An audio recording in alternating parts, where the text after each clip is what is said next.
That's why we're having this conversation, is Right. because earlier, we decided that mentoring has become such a relevant component of our profession that it warrants a conversation.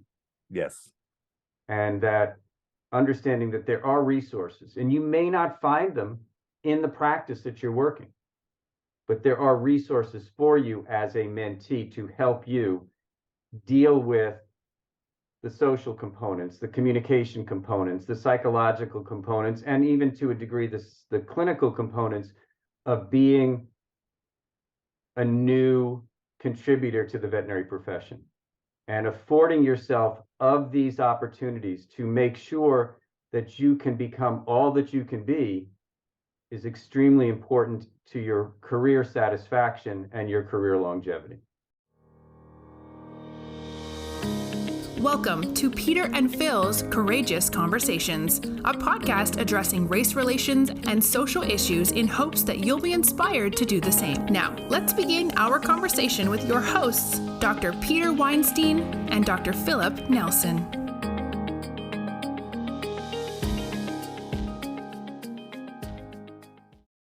Dr. Nelson, always good to see you. Welcome back to our Courageous Conversations, and want to again thank Nationwide for supporting our conversations, our discussions, and our efforts to encourage others to have these types of conversations. So, Phil, good to see you.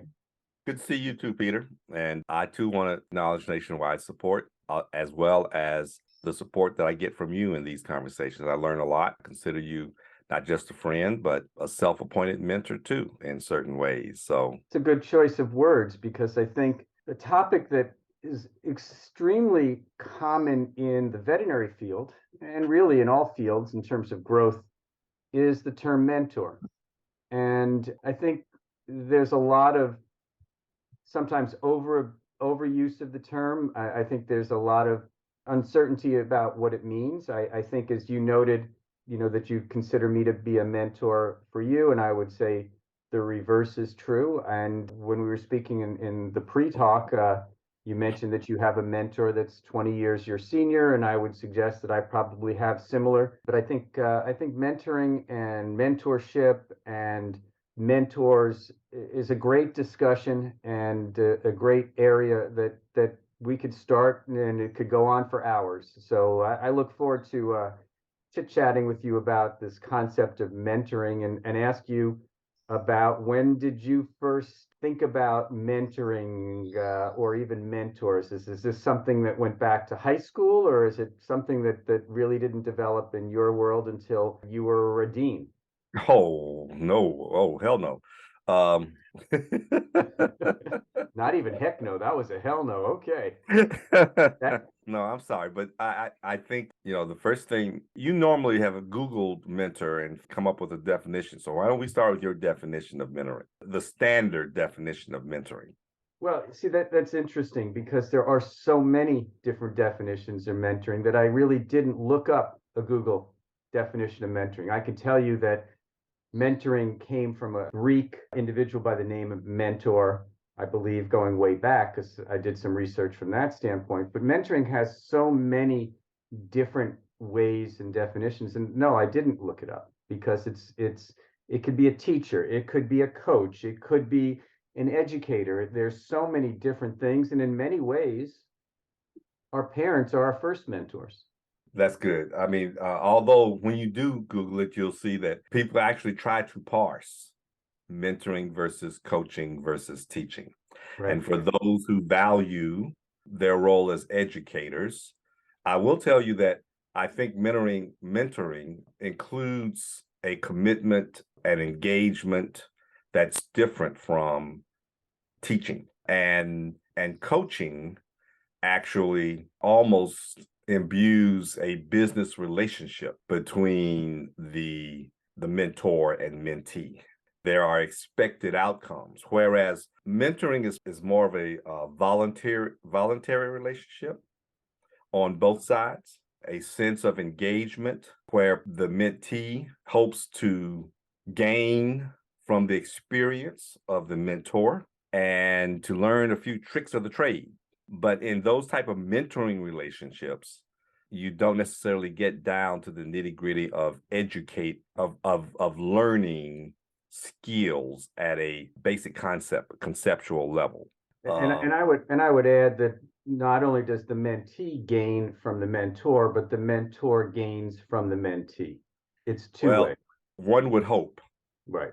It does not always happen that way, and sometimes it is purely one-sided. I have been in mentoring relationships where I am gratified by the assistance I've been able to provide, but I didn't get much out of it other than that gratification. Again, because of the casual nature of the relationship, as well as the intermittent intervals in that relationship. But I was happy to be available in order to provide guidance, whether the mentee followed it or not. In some cases, I don't even know if they followed it. I just know that I provided a perspective for them to be considered. But back to your original question, as you always do, because you tend to put a paragraph into a question. You know, most of us started with a family member serving as a mentor in some form or capacity, and my father was definitely that individual. But I think the one thing I did learn from my father was there were things to learn from others, and those things were different than what you learn in school. They're the lessons of life. They're how you navigate the social sphere and how you respond to challenges within your social sphere of influence. I think both of my parents were mentors in their own way. My mom was a teacher, biology teacher, and she was very good about mentoring from an education standpoint and helping guide thoughts and even critique the process of being a student. And my dad was an accountant and a business person, and so from him I saw the business side of things. Eventually, my mom actually went into business after she stopped teaching, and so I started to see some different things, and they were both highly involved with the community. So I saw from a mentee standpoint how important it was to be involved with the community. And then down the road, they were very involved with philanthropy. And I got very involved from that standpoint and got mentored. Or I was a mentee from both of them when it came down to philanthropy. So I would suggest in my situation, both of my parents provided different types of mentoring. The outcome is that I think I have done the same thing for my kids as a mentor to them. Yeah, I probably had different experiences. My mother was more of a nurturing influence. And it's not that I didn't learn from her, but I didn't have deep discussions.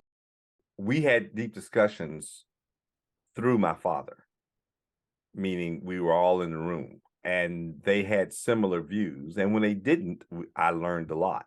My mother taught me my value systems and enforced her value systems. But that was a different era then. She didn't have her own career. She was a stay-at-home wife, and she was responsible for all family matters. And as I said, that was a totally different era. But by no means was she not in charge. But the mentoring relationship was clearly between my father and I. We used to take rides sometimes just so he could talk. And in those instances, I'm not so sure he was mentoring me as much as he was talking out loud about his own problems, and I learned how to pierce into those problems and pull out lessons for myself and became acutely aware of issues long before I had to deal with them. You mentioned something that it was kind of a generational difference with your mom, but we're both from a similar generation. Could it have been just almost an environmental difference as well? I think growing up in the Northeast versus growing up in the South, growing up in a white privileged background versus the challenges that you had? Could there have been some, not so much generational difference, but almost environmental differences? Yes, absolutely. There were influences. Those factors influenced our differences. However, I'm not sure that matters, and because everybody's individual. Again, we're talking about mentoring here, so there are individual differences between your parents and mine. Right. That and the way that people tend to influence others. I'm sure there are regional differences between the Northeast and the South. I am hard pressed to determine how those differences might affect parental mentoring, and understanding once again that it's hard to separate parenting from coaching, from teaching, from mentoring. Right. And we're kind of adding some artificial barriers here when we're talking about mentoring. But we started with where do we get started? And clearly, I think the one thing that you and I had a shared lesson on was that it was important to give back. Right. It's important to provide assistance when asked, and part of that assistance is in the area of psychological development and professional development. And I think the reason we're talking about it is because it is as important to our profession, or to the development of professionals within our profession, as the acuity of our education system. And we, as practicing veterinarians in whatever discipline we're in, need to recognize that. That's what helps make our profession successful. And without that expectation, forgive me for saying this, but it takes a village, Right. essentially, to create the society we want. So besides your parents, I'll talk about myself first, because I'll lead into the question with a paragraph, of course, because that's what I do well. I was not a student athlete, and I really don't think I had any academicians through elementary, middle school, or high school that were nurturing. I think it was probably when I started to work in a veterinary clinic for veterinarians that was probably the next level of mentoring that I received, which of course was at the age of 15, so it was relatively young. But that was the next level of mentoring that I received that was influential in helping me go forward. Now, I know you were a student athlete and played tennis. Were there resources before you got into the college level, were there resources that you found to be mentors throughout your development besides your parents? Oh, absolutely. And I don't know how unusual my life was. The more I talk, the more I realize that I'm talking to people who didn't have the same opportunities. But again, growing up in the South during the civil rights movement, there was a lot of public and private mentoring going on in the Black community.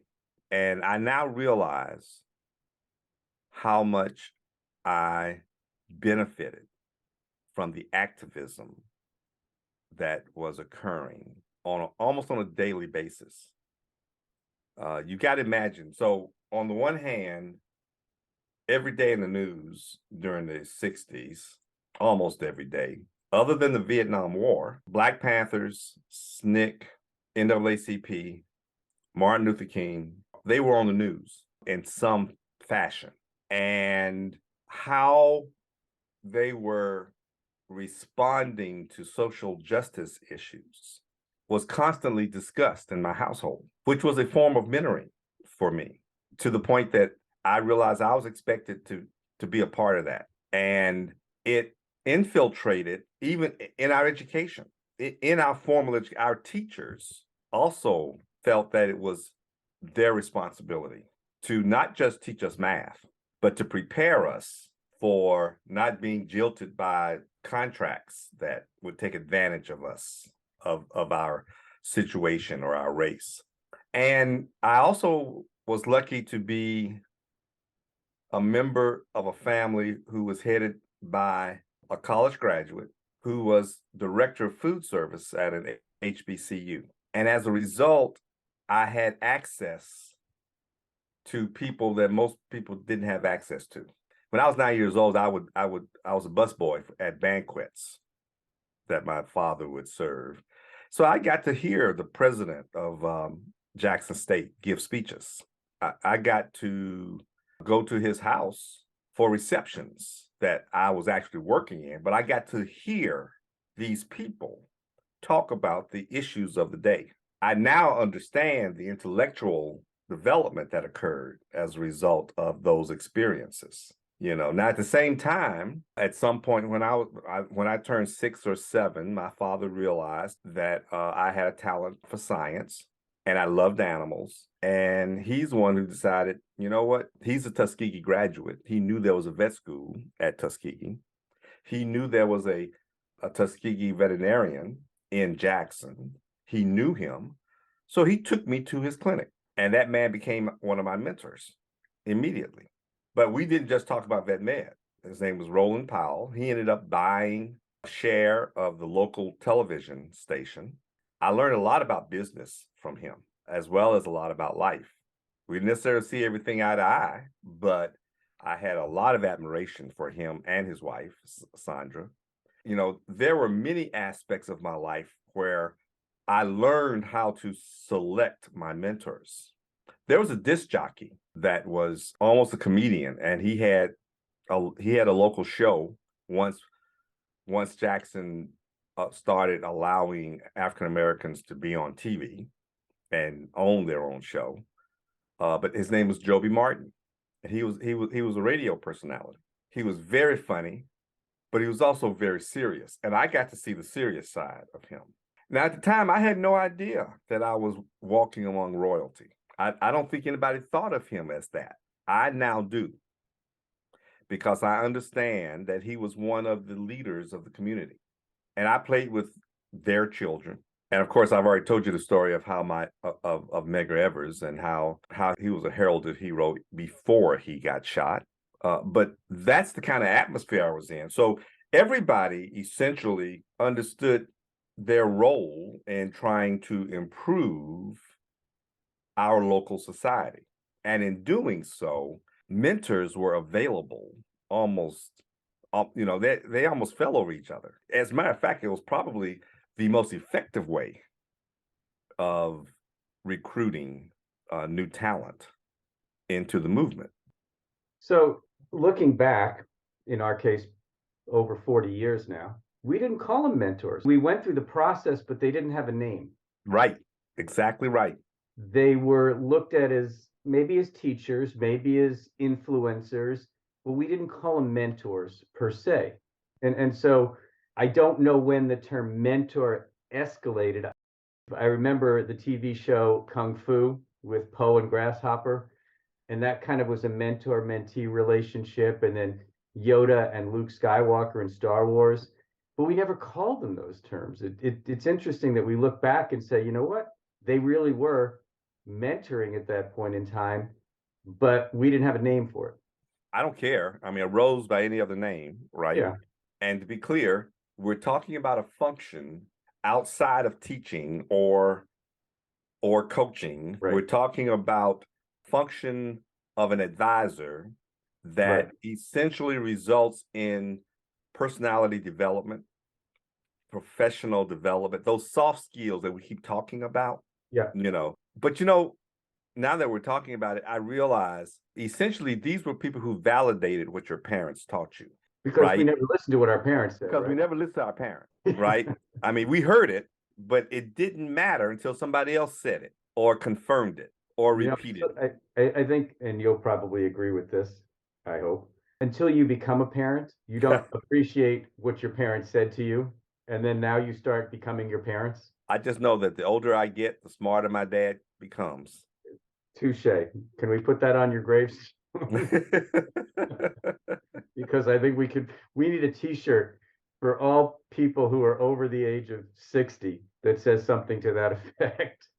So it's true, though. I mean, I don't think I nearly appreciated the mentoring that I got until I became a parent. Well, I do know that even at a young age, I began to crave mentoring. Those people I told you that I met that I respected. At that time, children were seen, not heard. And if people were listening, you would know it because everybody was quiet. You know, I learned different things from different people. And by the time I got into high school, I think I learned that one of the key factors for effective mentorship is respect. We go through the process now of assigning our students when they come in a faculty advisor, right? And it's a random selection, understanding that half of them won't last. You know, we just want to make sure there's some resource available for the students in case there are things we haven't overlooked that they might need. And the reason is because they haven't had a chance to develop the respect for those individuals in the areas that the student may be concerned. And we recognize that in the end, by the end of the first year, they will navigate to the people they need to navigate to. They will find those people that they respect for whatever reasons they respect them. But in order to have that respect, you must behave respectfully. It's a mutual respect. Yes, but I don't think you understand what I was trying to say.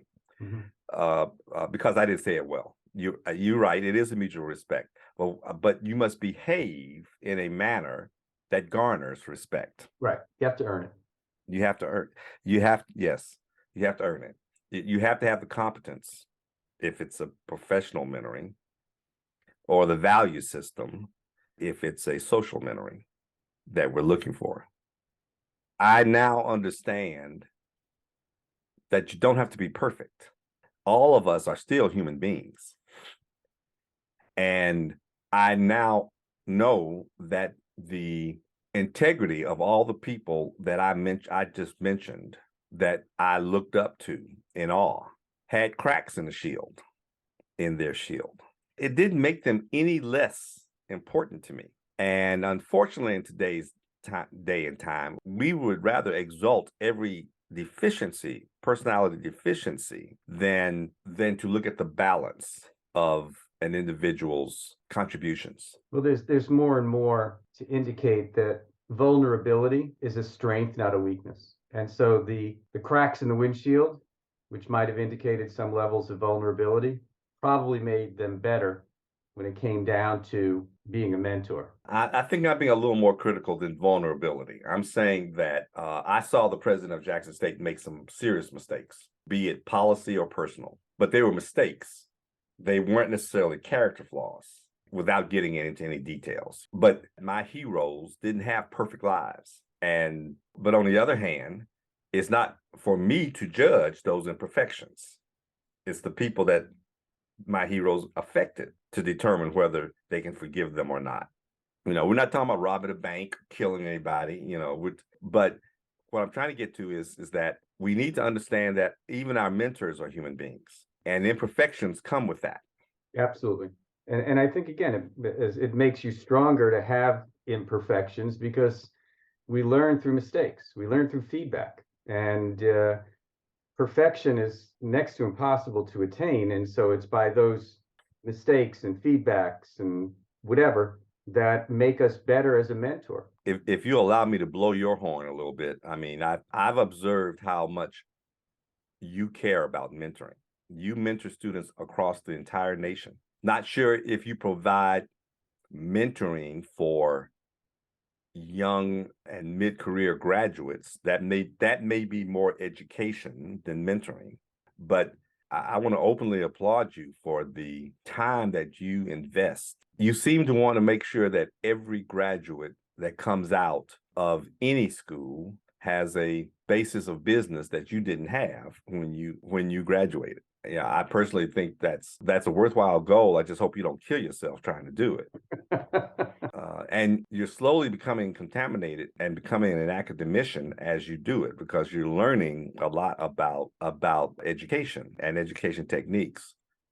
But the basic desire comes from your sense of wanting to mentor. And you have a number of people and I've seen them. You have a number of mentees that appreciate not just what they've learned from you, but the time that you have engaged with them. And I think that is the other thing we haven't talked about, and that is the fact that mentoring someone requires self-sacrifice.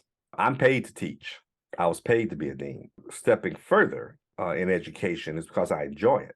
But even beyond that, I've had mentees where I've had to take Zoom meetings on a Sunday morning or Sunday afternoon or Sunday night because they're in Texas and they're trying to get a job with USDA. And one of my former students needed some assistance with a protege. I don't even know this person, but it's good for the profession if I can help this person. And it's worth it to me, if no other reason than to model the behavior for my former student.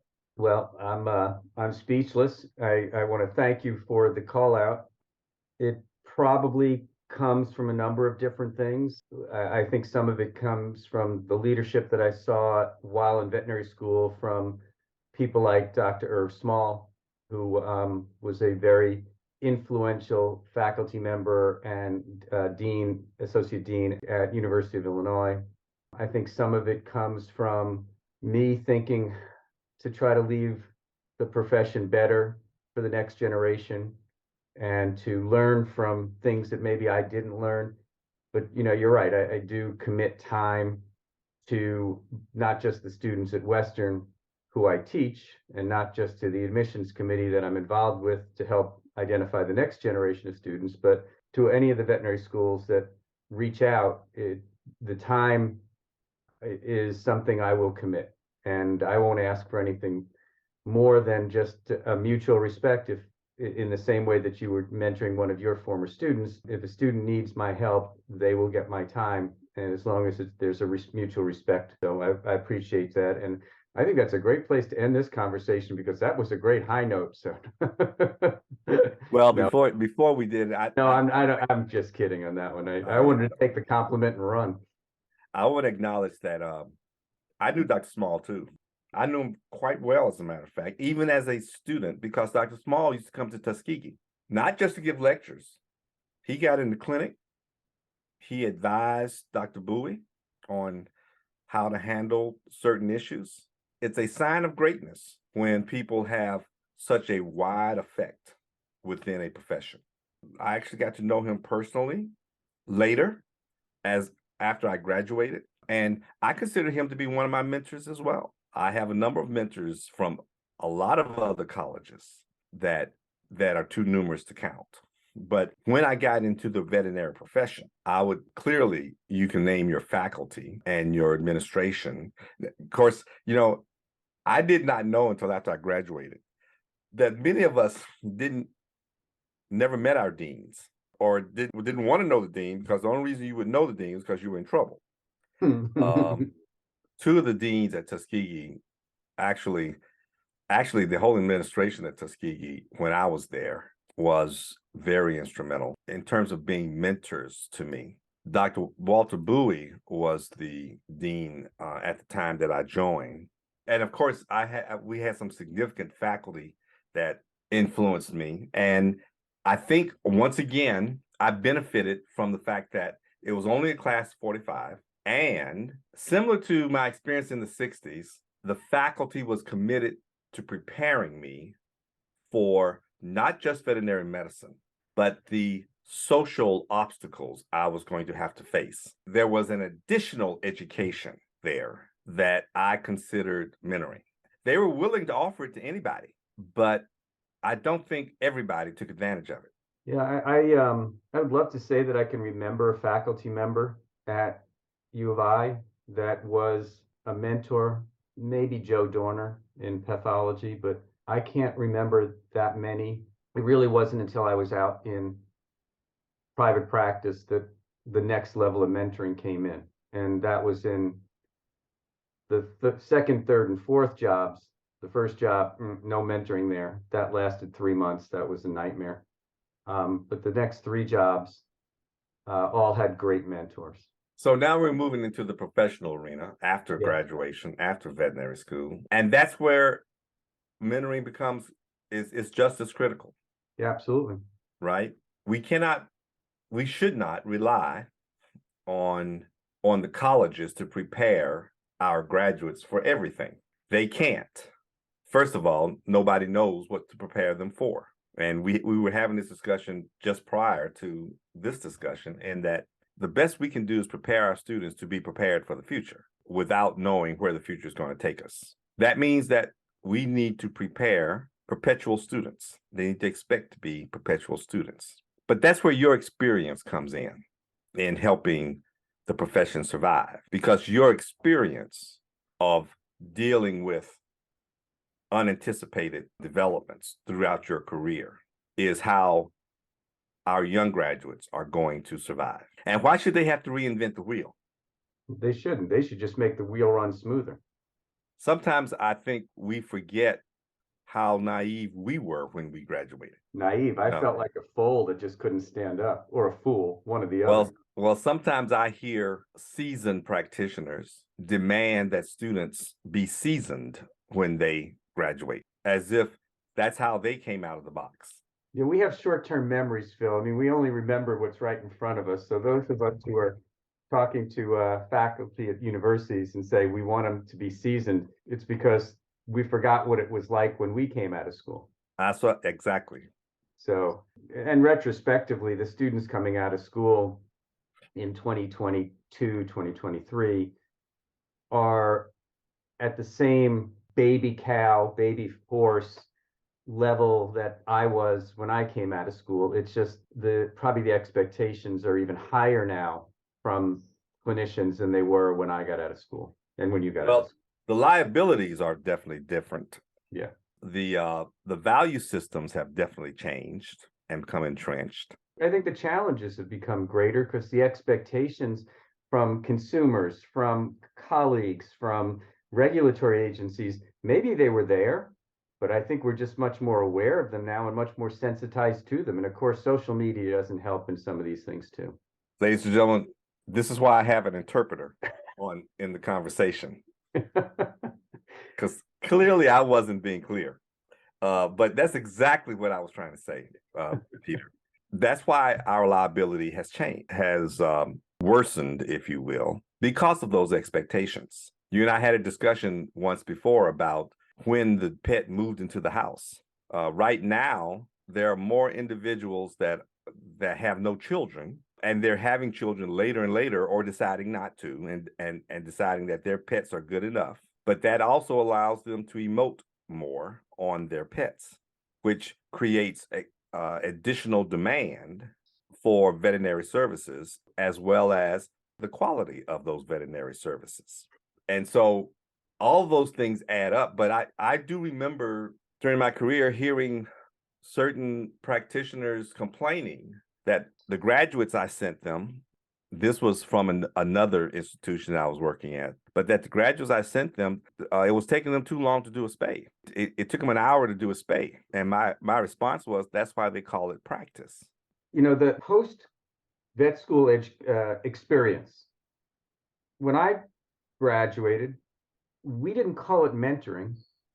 We called it work experience. We called it almost was an apprenticeship, depending upon whether there was a captain steering the apprenticeship or they let you try to steer your own apprenticeship. But you know, there was a certain unwritten discussion of the fact that when somebody hired you, they would help you ultimately become successful. We didn't have a name for it. We didn't call it mentoring. Now we have a name for it. And I'm just trying to remember when the term started to become much more commonly used for the veterinary field.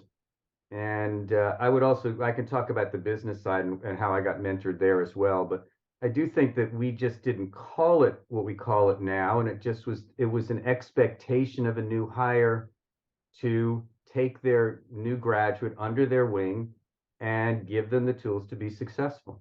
Well, I don't care what you call it. The Right. point is that you can't expect a graduate to come out. Well, I mean, I shouldn't say that. Many of us came out and opened our own clinics and learned the hard way. right? But it doesn't have to be that way. And even then, those of us who opened our own clinic and became sole proprietors, unless they were in a small town with harsh conditions and a very competitive environment, we tended to help each other. Even then, I can't tell you how many stories I've heard of veterinarians who close their clinic and go to the newest clinic that just opened up to help somebody with a bad splenectomy or a pyometra or something that a brand new veterinarian is struggling with. That's part of mentoring too. Again, as a profession, the more we recognize we're in this together. There was a time when everybody did their own emergencies too. We finally figured that out. One day we're going to figure out that everybody doesn't have to have an X-ray machine in town, that there can be communal radiography units, so that not only can we share in the expense of providing those services, we can improve the quality of the services that we provide. Well, we could expand that to surgery suites and lab equipment as well, and it makes our profitabilities go up. But that's a whole different discussion on the business side, but you're absolutely correct. And it goes into a discussion of collegiality, which in many ways is mentoring too, helping each other out. Yes, well, that's if you're not going to get mentoring if you're not going to be collegial. Right. So I opened my hospital 3 years out of school, and I recognized in the community that there were those who were there to support me and those who saw me as competition. And you befriend the colleagues and you respect those who saw you as competition. You get mentored now and then in business. And there were some very good mentors that I had in the profession. And then there were others who were both consultants in the veterinary field and others in business who helped me smooth out some of the rough edges as a small business owner. Because, Phil, as difficult as it is to be a clinician, it's equally as difficult to be a small business owner. Each come with challenges that you just can't learn from a textbook or a clinic. You learn from making mistakes and feedback and talking to others and commiserating. And so mentoring comes with many different components, and some of it is how to be a better clinician, a better person, a better communicator, a better business person, a better leader, etc. And I think that when it comes to mentoring, and you mentioned this earlier to me one-on-one, you're still getting mentoring, and so am I. It doesn't stop. It's like education. It just doesn't stop. We continue to receive and we continue to give when it comes to mentoring throughout our lives and throughout our profession. Yep. All I get is a yep out of that. That's pretty good. Now I got to go off on another soapbox. So I've talked about some mentoring programs that I've worked on, and I like to think of mentoring as having three components to it: the head, the heart, and the hands when it comes to a veterinarian. The hands are the technical part. The head is the thinking, and the heart is the communication. And I think that's what I try to do when I'm working with young colleagues is focusing on, I focus on the head and the heart because I'm not in a clinical setting to focus on the technical side of things. But I think in a practical setting, there's a variety of different components to actually mentoring when it comes down to it. Yeah. The common message that we've said here is that mentoring has always been an important aspect of professional development in the veterinary profession, whether we had a name for it or not. The act is nothing new. It is part of the value system of this profession. It can be complicated by competition. It can definitely be complicated by a limited resource approach, as opposed to a rising tide raises all boats. But I don't think anybody seriously questions the benefit of a profession that embraces mentorship. And I think what we've seen in the last probably 5 years is a huge growth of resources within the veterinary profession that offer mentoring at different levels from different people to our young colleagues or even our experienced colleagues. And so I think when you recognize that there is a need, somebody comes along and starts to find and fill those needs. And I think we're starting to see more and more of that in terms of mentoring programs that are available and accessible, whether it's deans or new graduates. So I want to digress for just a second. Doug Freeman, former dean at Saskatchewan, published a paper or two, I believe in JAVMA, that talks about starting mentoring even at the vet school level. Any comments on that? And what do you want me to say about that? I mean, I have a problem with that. I guess my question to you there is, I'm not sure I know what he's trying to accomplish here. On the one hand, it seems to be a mixed question to me. We just said that mentoring starts at childhood. So of course we will have mentoring in vet school. Right. Whether we should teach the tenets of mentoring in vet school raises the question, where are you going to put it? I mean, I understand that if you understand how to mentor, you become better mentors, right? But should that be our goal in vet school? Or should our goal be to help develop the professional nature of the graduate? I don't teach my students how to teach cardiology. I teach cardiology. If our students need mentoring, then let's mentor them. And we have plenty of time to teach them how to mentor during their career.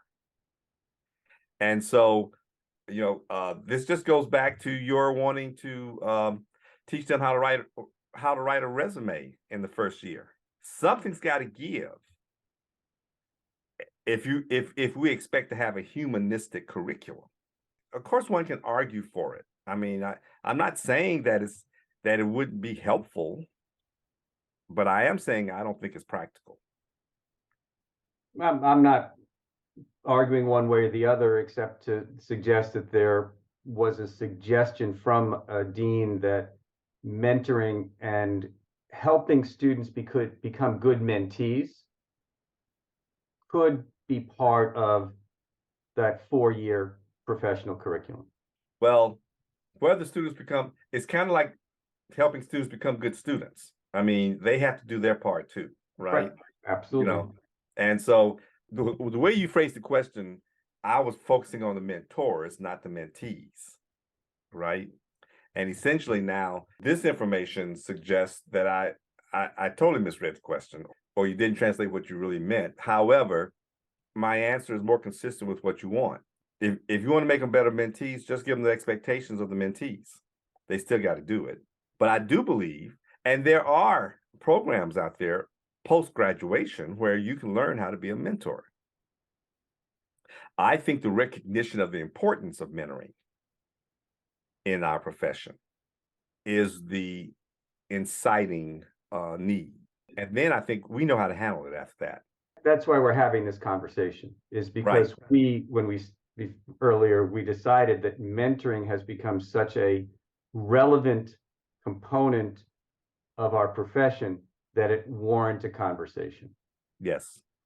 And that understanding that there are resources, and you may not find them in the practice that you're working, but there are resources for you as a mentee to help you deal with the social components, the communication components, the psychological components, and even to a degree, the clinical components of being a new contributor to the veterinary profession, and affording yourself of these opportunities to make sure that you can become all that you can be is extremely important to your career satisfaction and your career longevity.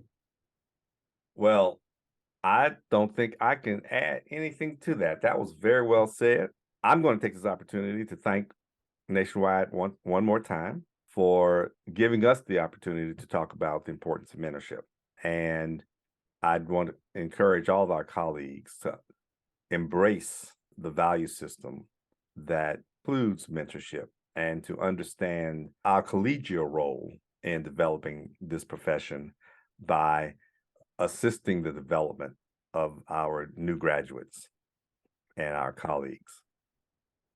Well, thank you, Mentor Phil, and thank you, Nationwide, and thanks to all of you with whom we charge to continue to make the profession better, whether you're a mentee or a mentor, because we can all help each other out.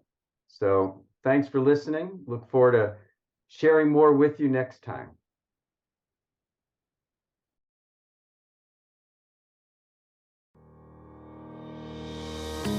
Thank you for joining us for another Courageous Conversation. Be sure to follow us and check back next week for more.